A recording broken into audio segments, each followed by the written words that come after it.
5 hal yang bisa kamu kerjakan untuk menurunkan resiko kanker prostat. 1. Konsumsi buah-buahan dan sayuran yang tinggi antioksidan. Buah-buahan seperti buah yang berwarna merah, seperti tomat, wortel, atau sayur-sayuran yang berwarna hijau yang tinggi antioksidan dapat mengurangi terjadinya resiko kanker prostat. 2. Konsumsi tomat yang direbus dalam jangka waktu yang agak lama. Kenapa tomat? Karena tomat memiliki zat aktif bernama likopen yang diketahui dapat menurunkan angka kanker prostat. 3. Berhenti merokok. Merokok dapat menyebabkan badan kamu kena kanker karena dia mengandung banyak senyawa-senyawa yang karsinogenik. Artinya dapat memicu kanker di bagian manapun di seluruh tubuh. Keempat, aktif untuk berolahraga dan aktivitas fisik. Semakin badan kamu sehat, baik dengan olahraga ataupun aktivitas fisik lainnya, badan kamu akan semakin kuat untuk melawan sel-sel kanker atau bibit-bibit kanker yang ada di badan kamu. 5. Batasi konsumsi lemak.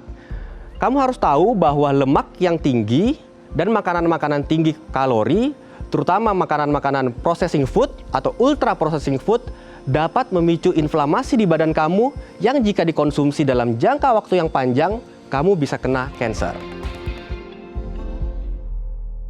Pemirsa, kali ini kita akan membahas tema seputar laki-laki atau pria gitu ya. Karena kayaknya cuma ada di pria ya gitu. Tapi kalau kita ngomongin kondisi pada pria yang satu ini, itu identik dengan apa? Pria yang sudah matang alias lanjut usia. Tapi nggak ngerti ya, maksudnya kayak ini memang khasnya terjadi pada pria-pria matang atau pria-pria lanjut usianya, atau sebenarnya juga yang muda-muda bisa terjadi. Kita nggak ngerti ya, mungkin ini akan jadi poin pembahasan kita nanti. Nah, hari ini kita akan membahas seputar kanker prostat. Ini tuh yang jadi satu momok gitu ya. Kalau perempuan itu mungkin momoknya ketika lanjut usia itu adalah menopause ya. Menopause itu dengan segala macam risiko yang mungkin bisa terjadi pasca menopause. Nah, kalau pria salah satu yang ditakutkan ketika usianya semakin bertambah adalah kondisi prostatnya. Nah, hari ini kita akan membahas gimana sih cara meminimalkan risiko terjadinya kanker prostat. Ini mungkin yang ditunggu-tunggu oleh banyak pria untuk kemudian nanti ketika usianya sudah mulai lanjut, prostatnya tetap aman tanpa ada risiko kanker prostat. Tapi sebelum bahas itu, kita akan bahas terlebih dahulu beberapa mitos atau fakta seputar prostat yang kayaknya mungkin sering Anda dengar atau baca gitu ya di media sosial atau di internet yang nggak ngerti nih, ini beneran fakta atau isapan jempol alias mitos belaka. Nah, untuk membahasnya telah hadir nih bersama kami di studio Bincang Sehati ada Dr. Andika Afiansah SPUK, dokter spesialis urologi konsultan dari Rumah Sakit Mitra Keluarga Bekasi Timur. Selamat pagi Dr. Andika. Halo, kabar, Dok? pagi. Terima kasih udah diundang. Ya, terima Sehat, kasih juga sudah hadir hari ini ya, Dok ya. Yes. Ini kebetulan kita pria-pria ini, Dok ya, yang kebetulan nanti kalau kita sudah mulai lanjut usia, salah satu faktor risiko yang mungkin dikhawatirkan oleh banyak pria matang di luar sana adalah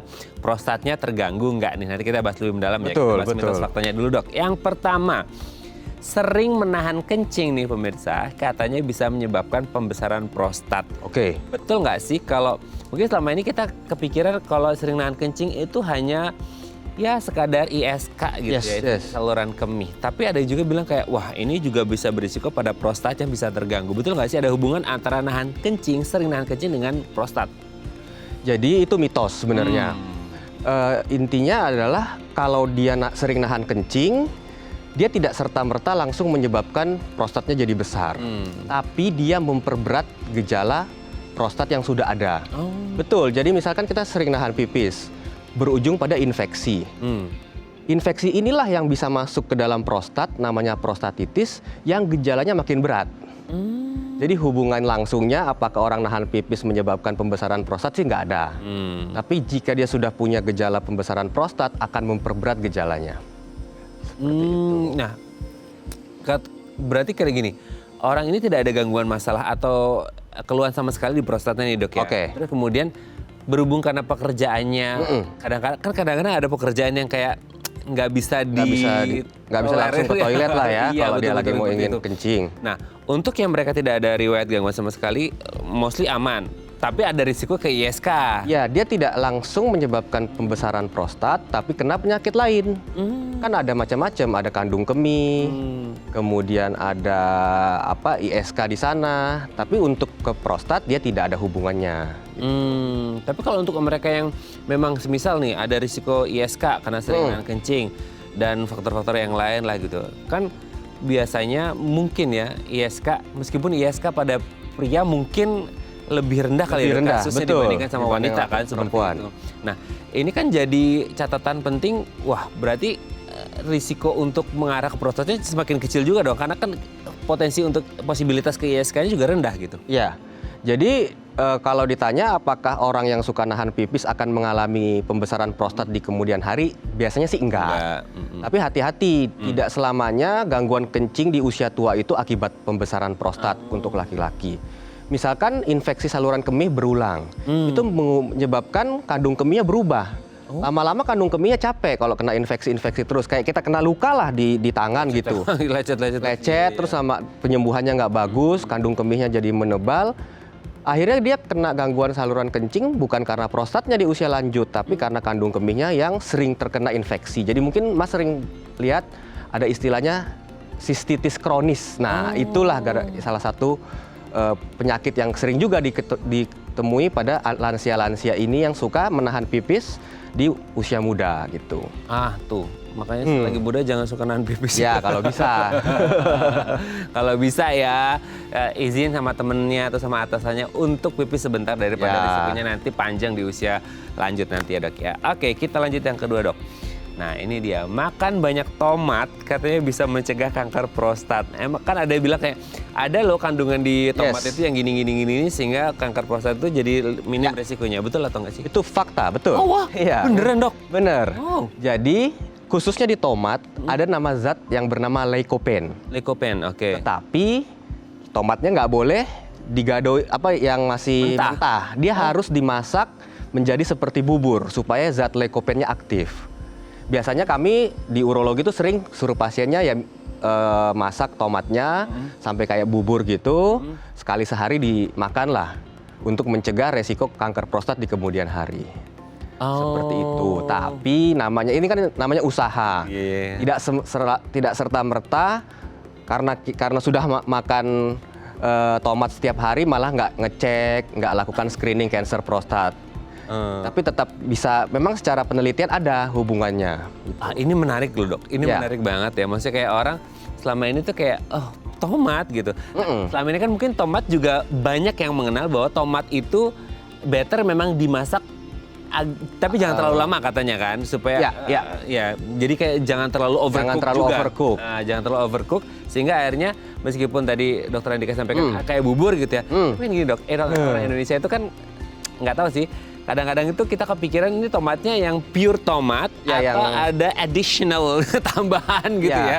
Itu kan semisal nih kalau kita makan di restoran street food atau restoran itu kan ada sambalnya itu sambal tomat. Sambal tomat gitu yang masih nggak mateng gitu kan. Iya, itu tuh sama efeknya atau enggak dong? Beda. Jadi gini, kalau kita mau mencari efek vitamin, serat, biasanya kan yang bagus kalau kita makan tomatnya mentah atau semi-semi setengah mateng lah. Atau di jus nggak? Ya di jus juga bisa. Kalau kita mau cari vitamin dan serat, supaya vitamin dan seratnya tidak rusak kalau kita masak berlebihan. Tapi kalau spesifik untuk prostat, which is mencegah kanker prostat, biasanya kita balik. Kita sarankan dia harus mateng supaya zat lycopene-nya aktif. Karena dia harus di suhu tinggi, dia aktif dulu, baru dikonsumsi. Kalau sudah belum aktif kita konsumsi, dia nggak ada gunanya. Jadi kalau mau makan tomat untuk mencegah kanker prostat harus dimasak. Tapi kalau mau makan tomat untuk mendapatkan vitamin, serat, biasanya ya jangan terlalu overcook gitu. Tergantung tujuannya. Wah, ini juga catatan penting nih bagi Anda yang suka makan tomat ya. Ini bisa jadi banyak, ada yang tomat untuk lalapan, ada yang tomat untuk di jus, untuk vitamin, serat, dan lain sebagainya. Tapi kalau khusus tujuannya adalah Anda menuju ke pencegahan kanker prostat, harus dimasak sampai matang, Ya. sampai kayak bubur, baru langsung dikonsumsi tanpa tambahan apapun ya dok ya? Tanpa tambahan apapun. Jangan mentang-mentang kayak gini, dok biar manis tambah gula. Kanker prostat agak turun, Diabetesnya kena. mengancam. Gitu ya dok ya. Oke dok, kita lanjut yang ketiga ya. Nah ini khusus untuk yang sudah memiliki pasangan yang Yes. sah ya dok ya. Ya, frekuensi ejakulasi berhubungan itu frekuensi ejakulasi itu berhubungan dengan kanker prostat. So, ini ngomongin frekuensi ejakulasi. Yes. Ada nggak hubungan? Ini juga banyak dok di media sosial. Betul. Ya, kayak, the more you itu Ya. itu semakin safe gitu. Semakin apalagi. kita sering mengeluarkan air mani, itu fakta Oh. mencegah kanker prostat. Dan itu penelitiannya sangat banyak. Kenapa bisa Oke. begitu dok? Jadi gini, kanker prostat itu nggak serta-merta dia langsung jadi kanker sebenarnya. Jadi prostat adalah suatu kelenjar di dekat saluran uretra pria. Dia gunanya membantu mengeluarkan air mani. Kalau air maninya tidak dikeluarkan secara sering, dia kan blockage di sana. Awalnya menumpuk. Awalnya dia radang dulu. Radang-radang menahun inilah yang akhirnya selnya berubah menjadi kanker kalau memang punya bakat. Dan sudah ada penelitiannya bahwa mengeluarkan air mani 2-3 kali dalam seminggu secara reguler mampu menurunkan resiko kanker prostat. Itu sudah confirm lah. Wow, maksudnya biar nggak blockage, biar nggak numpuk gitu ya. Yes. Oh ternyata bisa numpuk juga ya kalau nggak dikeluarin ya? Iya. Oh, Bisa. justru malah bahaya ya kalau nggak dikeluarin, harus dikeluarin 2-3 kali seminggu supaya meminimalkan risiko terjadinya kanker prostat. Ini catatan penting untuk para laki-laki di luaran sana seperti itu ya. Jangan over juga tapi ya dok ya. Iya. Nanti capek. Nanti capek ya kan, mau kerja, mau produksi segala macem ya, mau ngecam gitu ya, mau ngedit ya. Oke, jadi harus sesuai ya. Oke, kita lanjut yang keempat dok. Pembesaran prostat itu pasti kanker. Nah, kadang tuh kita saking aware-nya ya, over aware gitu ya. Anomali dalam tubuh banyak yang nggak aware, tapi ketika aware kayak jadi overthinking. Overthinking. Gitu Apalagi di sosial media, baca sana baca sini. Betul dong. Tapi betul nggak sih setiap pembesaran tuh pasti udah cancer nih gitu? Bukan. Oh. Jadi ada dua hal yang berbeda antara pembesaran prostat biasa atau biasanya kita sebut pembesaran prostat jinak atau kanker prostat. Dia bisa aja gede, prostatnya membesar, menekan kandung kemih sehingga kencingnya susah, tapi dia nggak kanker. Atau sebaliknya, dia kecil aja, kecil kalau di USG normal lah. Tapi begitu kita periksa screening, loh kok kayaknya tanda-tandanya ke arah kanker, itu bisa kejadian seperti itu. Jadi nggak selamanya kalau dia besar akan jadi kanker, dan kebalikannya. Belum tentu kalau dia kecil sudah pasti terbebas dari kanker. Itu biasanya pengaruhnya apa sih dok? Maksudnya kayak entah ke memang genetiknya orang itu atau faktor-faktor risiko yang lain sehingga akhirnya ini membesar tapi nggak masalah, ini kecil tapi bisa mengarah ke kanker. Jadi kalau untuk volume prostat itu biasanya genetik. Oh. Genetik. Ada orang-orang yang bapaknya kena prostat jinak dan harus operasi, sehingga biasanya anaknya kena juga tuh. Ya, kemudian faktor resiko lain adalah gaya hidup ya. Misalkan sedentary life, obesitas, makan tinggi kolesterol, itu memicu pembesaran prostat. Tetapi kalau kita sudah ngomong kanker, biasanya paling sering karena genetik. Paling sering. Tapi bukan berarti kayak selalu genetik ya udah berpasrah diri gitu ya. Ya, jadi memang namanya kita bahas kanker ini multifaktorial, terlalu banyak. Kadang-kadang bisa disebabkan karena genetik. Kedua, rokok. Ketiga, paparan-paparan zat karsinogen. Sekarang yang lagi viral itu mikroplastik. Ada yang ngomong. Karena ternyata mikroplastik itu banyak ngendep di air kencing kita. Bisa bikin kanker juga. Kanker ginjal sama kanker kandung kemih. Saya belum baca tuh yang kanker prostat. Tapi itulah semua multifaktorial ini yang menyebabkan kenapa akhir-akhir ini kita banyak kena kanker gitu. Aduh, jadi bingung dong mau makan apa. Mikroplastik ada di mana-mana. Nah, gitu betul. Ya. Jadi memang harus berhati-hati lah ya. Oke, kita lanjut yang terakhir.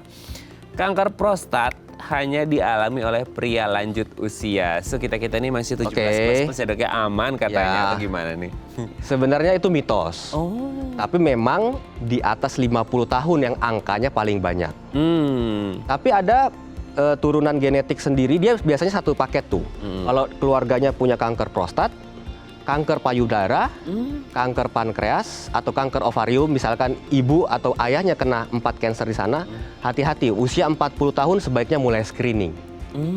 Karena biasanya dia sudah ada perubahan gen yang mengarah ke kanker prostat. Kalau punya 4 kanker di atas. Jadi tidak melulu enggak. hubungannya dengan kanker prostat. Enggak, ya? dia bukan kayak kanker prostat pasti nurunin kanker prostat, enggak seperti itu. Dia sudah masuk ke level istilahnya kalau di dunia medis itu perubahan susunan gen kita yang diturunkan ke bawah. Itu maksudnya kayak mutasi gitu nggak sih? Dok? Yes, bahasa turunnya meskipun ibunya nih misal payudara gitu, anaknya ke prostat gitu. Iya, bisa. Saya punya beberapa pasien seperti itu, dia memang keluarganya nggak serta-merta selalu kanker prostat, tapi ibunya kena kanker payudara gitu. Tapi kalau udah tahu kayak mamanya kena kanker payudara, terus anaknya, aduh, itu bisa diminimalkan Bisa. nggak sih? Usia 40 tahun langsung screening. Untuk khusus untuk kanker prostat paling gampang kita cek PSA darah. Tinggal ngambil darah, evaluasi. Kalau PSA-nya tinggi, hati-hati. Kita biasanya sarankan untuk biopsi. Tapi kalau dia tidak punya riwayat keluarga, usia 50 tahun baru screening biasanya nggak apa-apa. Jadi seperti itu. Kalau dia punya bakat, kita biasanya lebih early. 40 tahun udahlah mulai screening per tahun gitu. Kalau dia ayah ibunya tidak punya riwayat kanker atau bahkan di keluarga besarnya nggak pernah kena kanker, ya 50 tahun boleh. 50 tahun boleh ya. Itu ya, jadi kalau memang di keluarga Anda ada, terutama di ring satunya, Yes, gitu ya, betul. ayah ibunya gitu ya, ada kanker apapun ya, Anda di usia 40 sudah mulai screening. Tapi kalau memang tidak ada sama sekali, mungkin bisalah di usia early 50 lah ya, untuk kemudian ada screening, ada kondisi menuju ke kanker prostat atau enggak, meskipun tidak ada riwayat sama sekali di sisilah keluarganya. Oke dok, thank you sudah terjawab mitos waktunya. Oke. Nanti kita lanjut ngomongin kanker prostat lebih mendalam di segmen selanjutnya ya. Oke pemirsa, kami akan kembali saat lagi, kita bersama kami di Bincang Saat.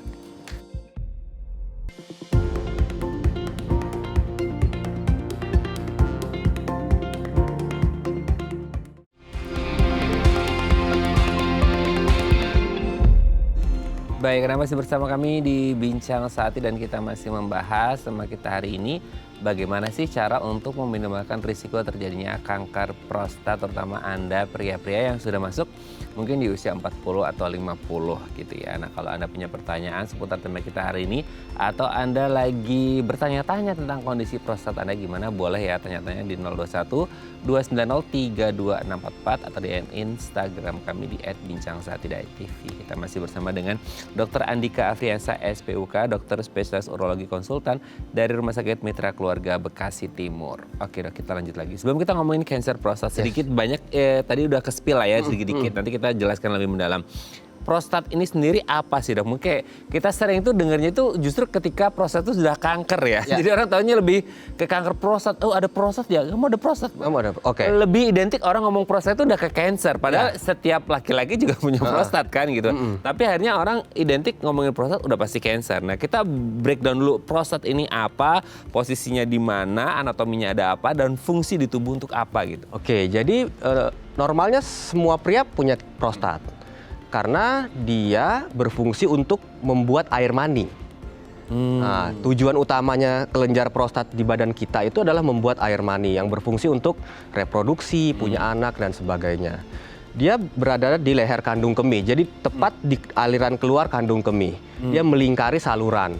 Makanya kalau dia membesar, keluarlah gejala-gejala seperti kencingnya susah, tersumbat, atau pada kasus yang kalau sudah jadi kanker, kencingnya ada berdarah atau kadang air maninya jadi berdarah seperti itu. Jadi kalau ditanya kita usia 30-40 tahun punya prostat nggak? Punya, tapi mungkin belum bergejala gitu. Oke. Jadi karena ini adalah bagian normal kita sebagai laki-laki gitu. Memang itu adalah kodratnya laki-laki ada prostat karena untuk memproduksi si air mani tadi gitu ya dok ya. Dan itu normal terjadi pada pria bahwasanya ada prostatnya yang melingkari di pas jalur keluar kandung kemih gitu ya. Sehingga ya dengan fungsinya masing-masing untuk memproduksi, untuk reproduksi lah seperti itu. Nah kalau kita ngomongin apa yang bagus dan tidak bagus untuk prostat sehingga akhirnya mempengaruhi kesehatan atau kondisi si prostat itu dalam keseharian laki-laki pada umumnya itu apa sih dok yang mungkin kita nggak aware bahwa Oke. oh ini bagus atau justru malah oh ini nggak bagus yang sering Oke. kita lakukan gitu. Jadi karena prostat ini bagian dari saluran kemih juga, otomatis hal-hal yang bagus untuk perkemihan akan membuat dia bagus. Contohnya tidak nahan-nahan kencing seperti yang tadi di segmen pertama. Kemudian aktivitas fisik secara keseluruhan yang memperbaiki metabolisme kita, contohnya olahraga, angkat beban seperti itu. Kemudian makan makanan. Makan makanan tinggi protein itu sangat direkomendasikan dibandingkan makanan-makanan high kalori tapi nilai proteinnya rendah. Itu memiliki efek kepada prostat juga. Kemudian yang tidak baik. Kemudian yang baik tadi yang tadi kita sudah bahas lebih dalam terkait ejakulasi. Ejakulasi itu supaya prostatnya tidak meradang atau tidak blockage, memang sudah ada hubungannya bahwa ejakulasi yang sering memiliki korelasi terhadap prostat yang sehat. Seperti itu. Kemudian yang tidak baik apa? Hal-hal yang membuat tubuh kita juga tidak baik seperti merokok, sedentary life, kemudian aktivitas fisik yang malas olahraga, kemudian makanan-makanan yang tinggi lemak. Itu bisa memicu prostat ini jadi gede.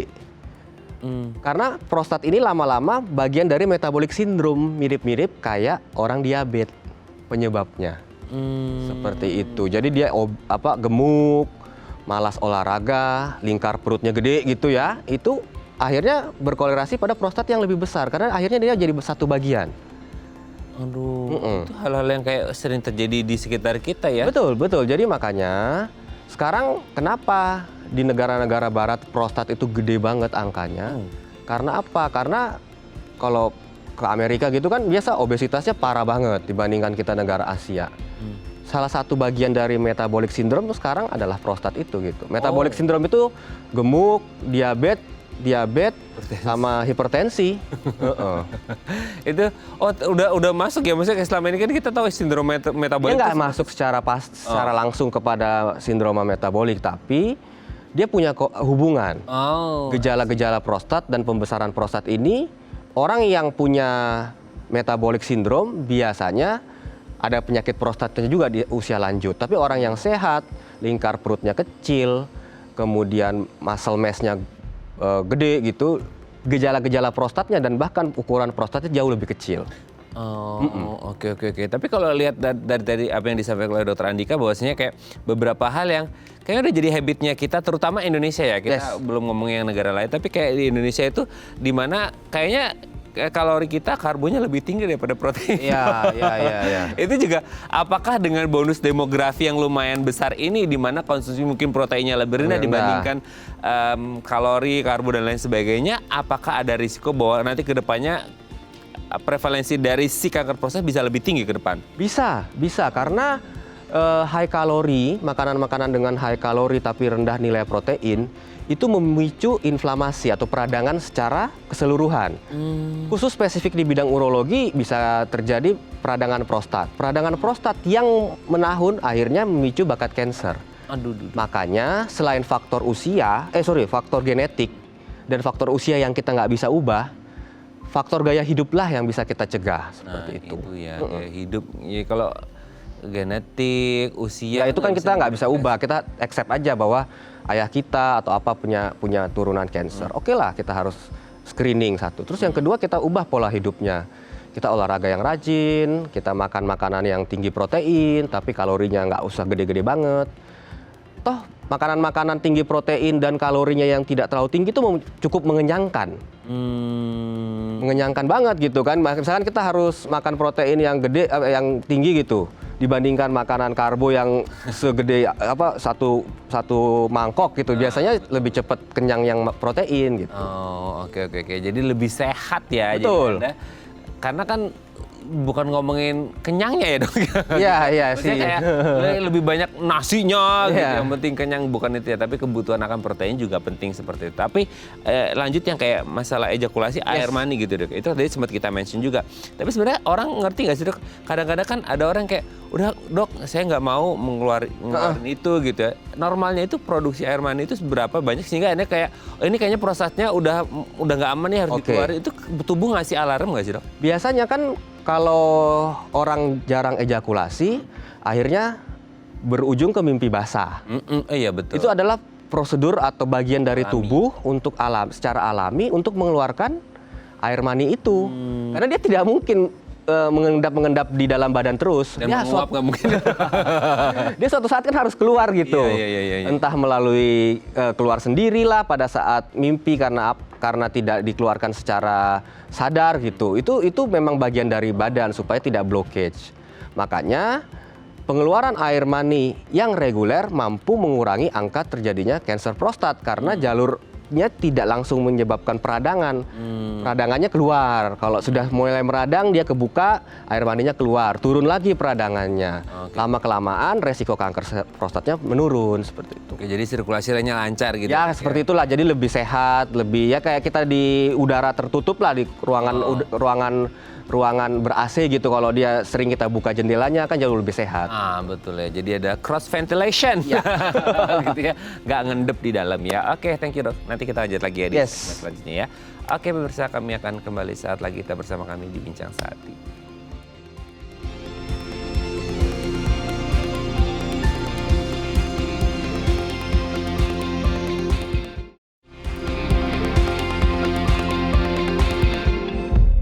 Baik, Anda masih bersama kami di Bincang Sehati dan kita masih membahas tema kita hari ini seputar bagaimana cara meminimalkan risiko kanker prostat. Kalau Anda punya pertanyaan seputar tema kita hari ini, boleh ya tanya-tanya di 021 290 3264 atau DM Instagram kami di @bincangsahatidayatv. Kita masih bersama dengan Dr. Andika Afriansa, SPUK, dokter spesialis urologi konsultan dari Rumah Sakit Mitra Keluarga Bekasi Timur. Oke dok, sebelum kita lanjut, ini ada penelpon, kita sapa terlebih dahulu ya.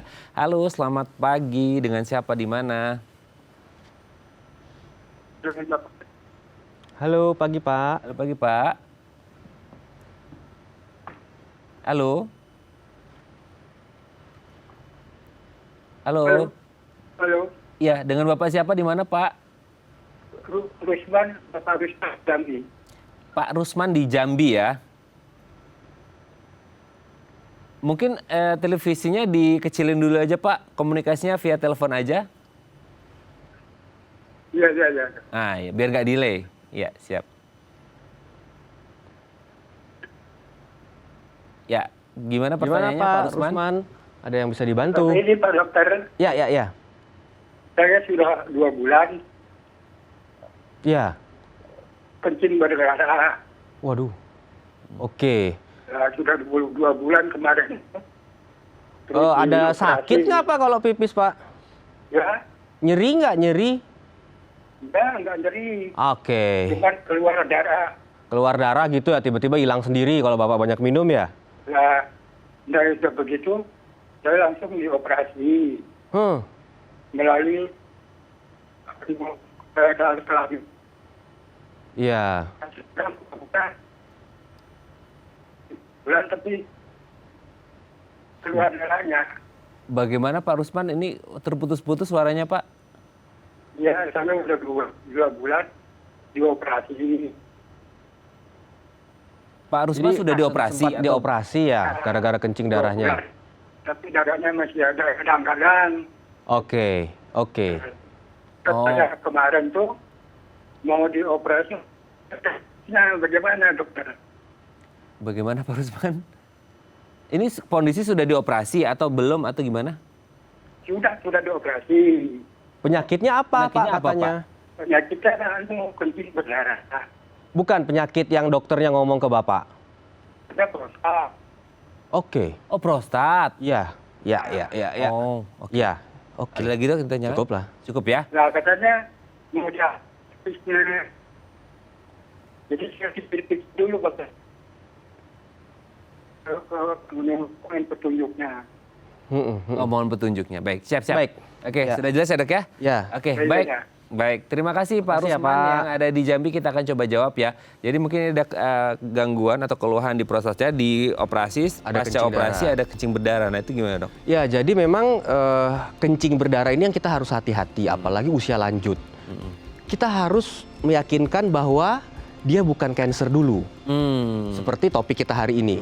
Karena semua kencing darah di usia yang lanjut itu otak kita harus berpikir ini jangan-jangan cancer, jadi tugas dokternya adalah memastikan ini bukan cancer. Kalaupun cancer kita harus treatment dia as a cancer. Jadi kayaknya bapaknya ini diteropong sih biasanya, di sistoskopi istilahnya, kemudian mungkin diambil sampel atau apa di daerah prostatnya. Memang kadang-kadang orang yang pasca melakukan operasi prostat, apapun hasilnya, mau dia prostat jinak atau prostat ganas, apalagi yang ganas, memang beberapa bulan setelah tindakan sering terjadi kencing darah. Biasanya sangat dipengaruhi oleh satu, aktivitas. Jadi setelah operasi masih sering mengangkat beban berat atau jalan jauh atau naik turun tangga, misalkan kamarnya bapak di lantai 2, kan kegoncang tuh, berguncang, prostatnya berdarah lagi. Itu sering kejadian. Kemudian yang kedua, mengkonsumsi obat-obat pengencer darah. Misalkan kan penyakit-penyakit prostat ini seringnya di usia lanjut. Mana lanjut itu sindrom Betul. metabolik ya, Dok ya? Berhubungan juga dengan penyakit, biasanya tidak hanya prostat saja. Kadang-kadang dia punya penyempitan jantung, pembuluh darah jantung, sehingga harus mengkonsumsi pengencer darah. Biasanya kita suruh stop dulu, tapi dengan pengawasan dokter jantung. Sama yang ketiga, kurang minum. Jadi karena takut nih kalau setiap kencing merah, jadi si bapak malah kurang-kurangin minumnya. Takut pipis ya?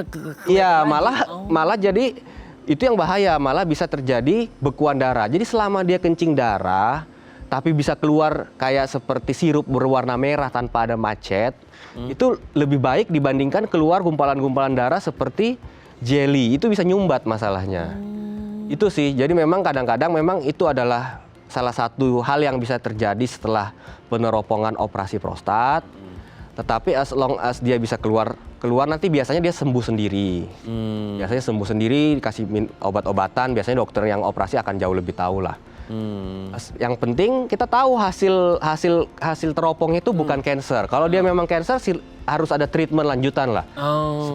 Penanganan kanker prostat seperti itu. Jadi mungkin karena sinyalnya agak lumayan terganggu, kita belum bisa menggali lebih dalam apakah hasil dari tindakannya pengerokannya menuju ke cancer atau ya, enggak. Jadi kan bapaknya cuma bilang kencing darah, tapi kencing darah itu kan gejalanya, penyebabnya bisa kanker prostat, bisa ada sesuatu atau kanker kandung kemih juga bisa.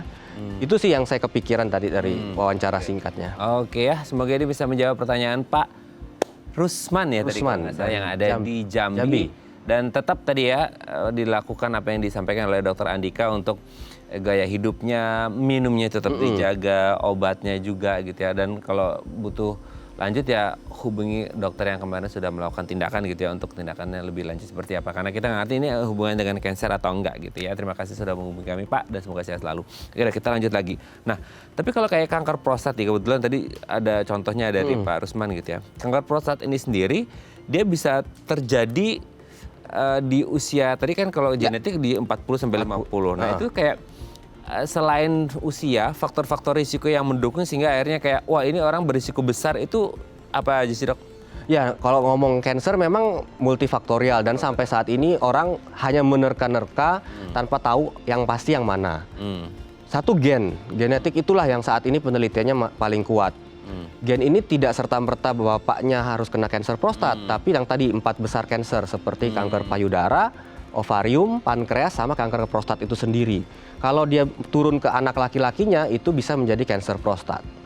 Itu satu. Kemudian faktor gaya hidup yang tidak sehat seperti merokok, obesitas, sama makanan-makanan high kalori tapi rendah angka protein itu bisa mencetuskan. Belum tentu jadi kanker, bisa jadi hanya prostat jinak biasa. Tapi prostat jinak biasa yang besar itu sudah cukup mengganggu. Seperti itu. Oke. Kalau dilihat dari gaya hidup sih agak susah ya, Dok ya. Kayak merokok, terus kemudian obesitas, betul. Terus kemudian kalori, itu kayaknya makanan sehari-hari gitu ya. Ya sebenarnya kita tidak harus langsung ekstrim gitu ya, kita jadi orang yang super healthy, super sehat gitu. Tapi pelan-pelan lah, misalkan pilihlah makanan-makanan yang non-processing food dulu deh, makanan-makanan yang kita masak di rumah. Jangan beli-beli yang sudah jadi gitu ya. Itu langkah simple. Terus kalau malas olahraga, mungkin mulai jalan kaki dulu. Jalan kaki 15 menit sehari, itu udah cukup. Nanti minggu depan naik setengah jam. Naik minggu depannya lagi 45 menit. Itu udah udah cukup baik gitu daripada tidak mengerjakan apa-apa. Jalan kaki, sepedaan keliling kompleks, Betul. udah lumayan ya dok ya. Iya. Sama yang jangan kita lupa adalah kalau memang udah usia 50 tahun, segera ke lab atau ke dokter urologi periksa PSA darah. Itu bagian dari screening. Kalau cewek-cewek usia lanjut kan ada screening payudara, Ya, betul. screening kanker rahim, leher rahim, biasanya pap smear lah. Kalau cowok atau laki-laki biasanya PSA darah. Darah ya, oke ya. Itu sudah wajib lah. Apalagi kalau seperti negara-negara maju, mereka mewajibkan penduduk laki-laki di atas 50 tahun untuk screening PSA darah ini. Nah itu ya, jadi kalau Anda mungkin ada faktor risiko cancer apapun di keluarga Anda, 40 tahun harus segera screening, kalau tidak ada 50 tahun lah gitu ya. Lebih awal lebih bagus untuk mendeteksi atau men-screennya ya. Oke dok, nanti kita lanjut lagi ya di segmen selanjutnya ya. Oke pemirsa, kami akan kembali saat lagi, kita bersama kami di Bincang Saat.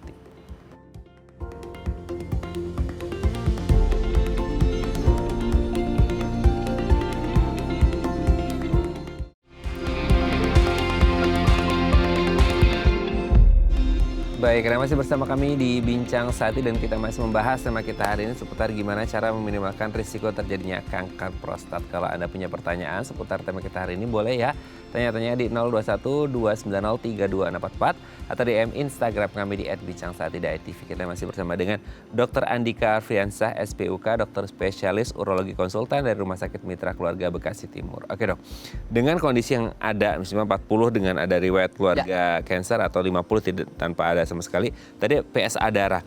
Nah, PSA darah ini boleh dijelaskan nih dok, prosedurnya seperti apa dan harus gimana caranya supaya orang, oh habis ini kayak, oh saya kayaknya mau ketemu dokter Andika deh untuk PSA darah. Ini tuh prosedurnya seperti apa sih dok? Sebenarnya simple sih, itu kayak kita cek gula darah biasa.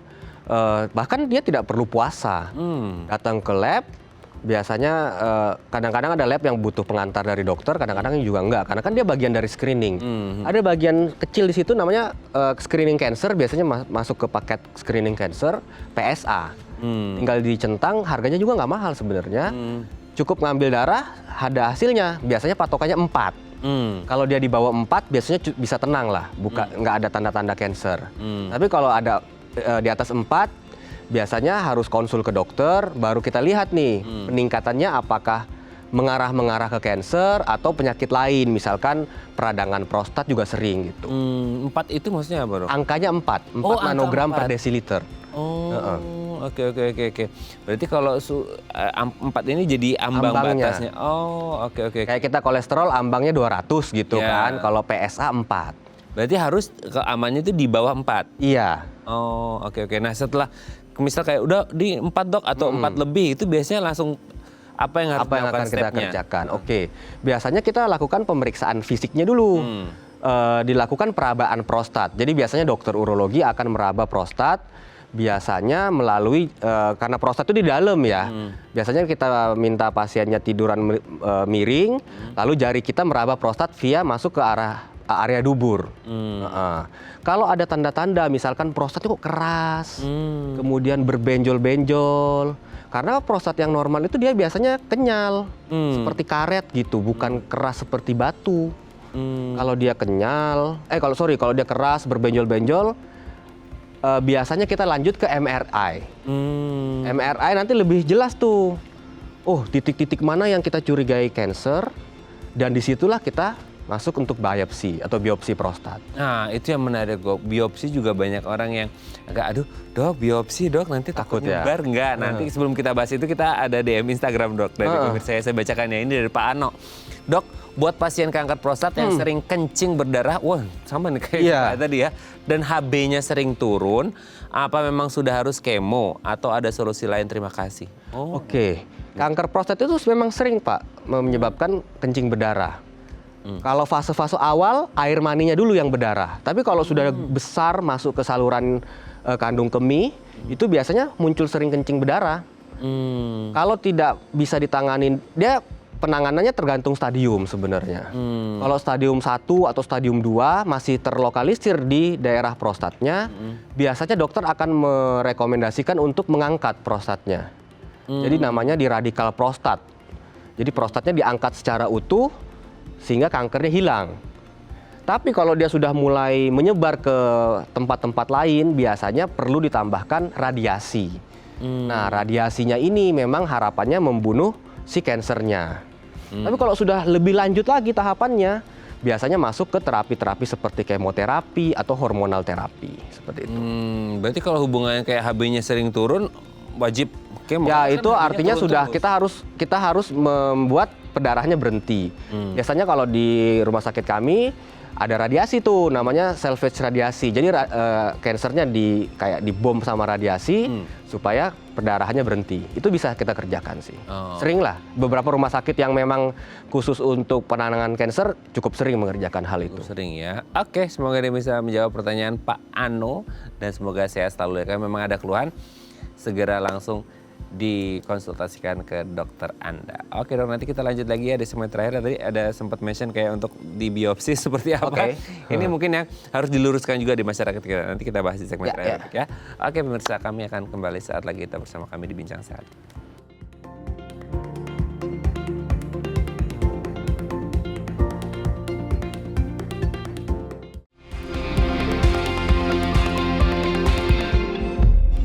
Baik, Anda masih bersama kami di Bincang Sehati dan kita masih membahas tema kita hari ini seputar bagaimana cara meminimalkan terjadinya risiko kanker prostat. Masih bersama dengan Dr. Andika Afriansa, SPUK, dokter spesialis urologi konsultan dari Rumah Sakit Mitra Keluarga Bekasi Timur. Oke dok, kita lanjut lagi.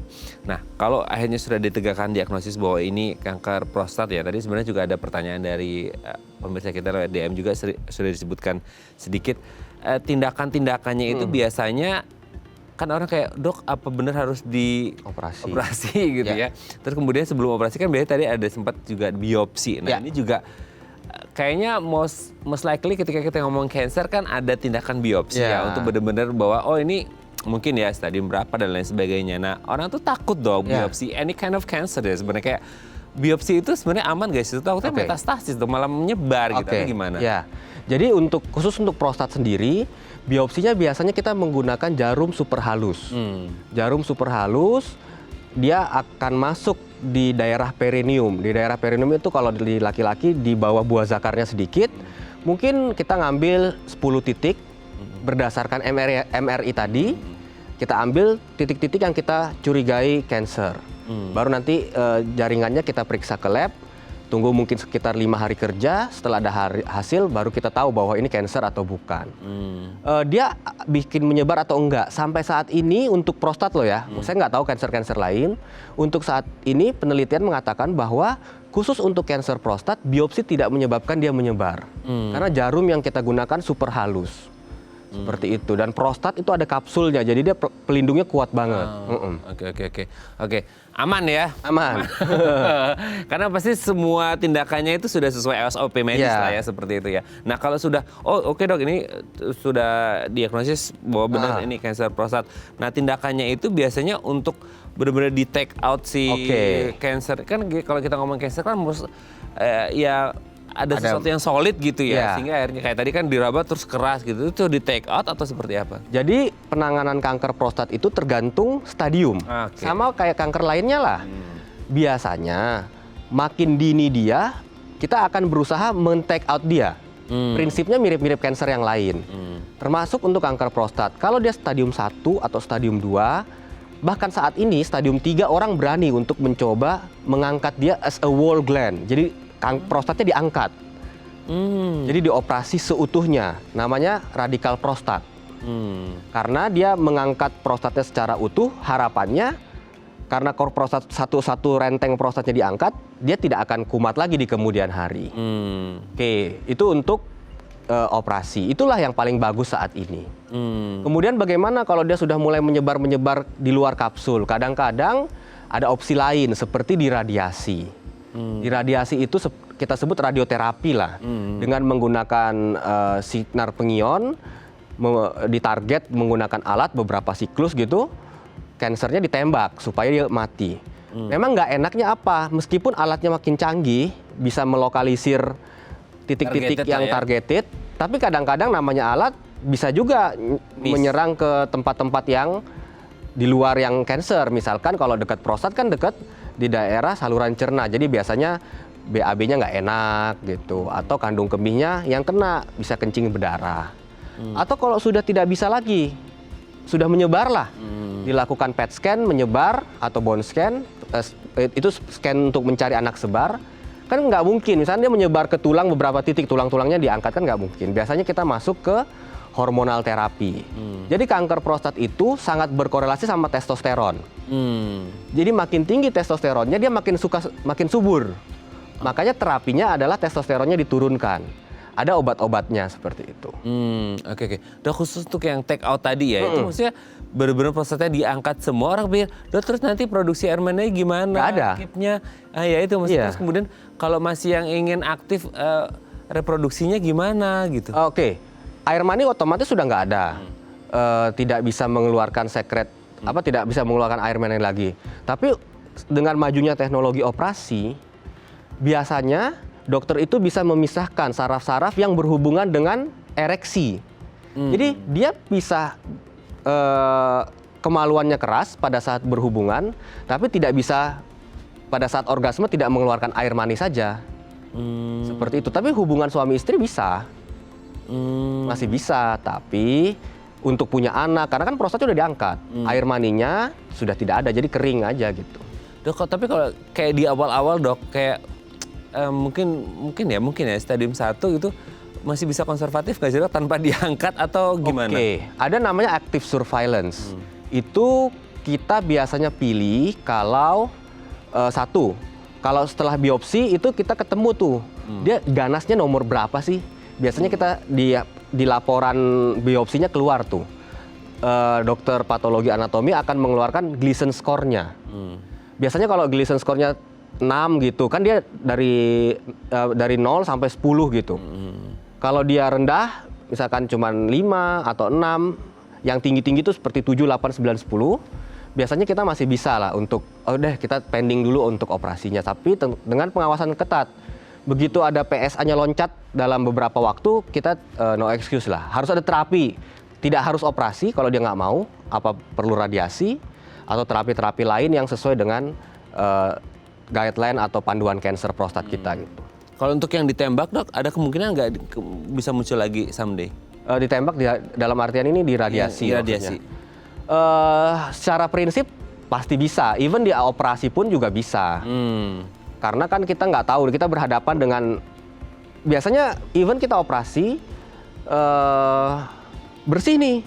Kalau kita lihat laporannya, terangkat utuh.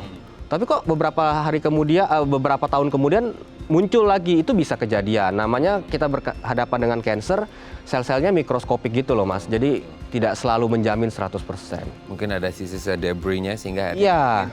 Ya itu diminimalkan dengan pola hidup yang lebih sehat. Apalagi kalau mungkin ada riwayat dan genetik di sisilah keluarganya. Oke, thank you dok. Hari ini sudah terkupas tuntas semua seputar prostat. Semoga ini menjadi bekal yang baik untuk Anda pemirsa di rumah yang berjenis kelamin pria dan sudah masuk usia 40 atau 50 ya. Semoga prostatnya sehat selalu tanpa mengalami kanker. Thank you dok. Thank you. Sehat terus, salam untuk keluarga di rumah dan teman-teman di Mitra Keluarga Bekasi. Selamat pagi.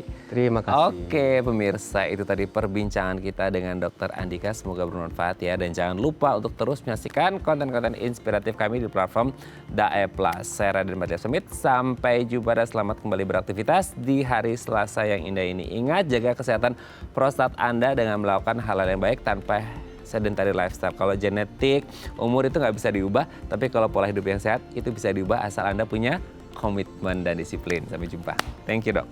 Oke, thank you.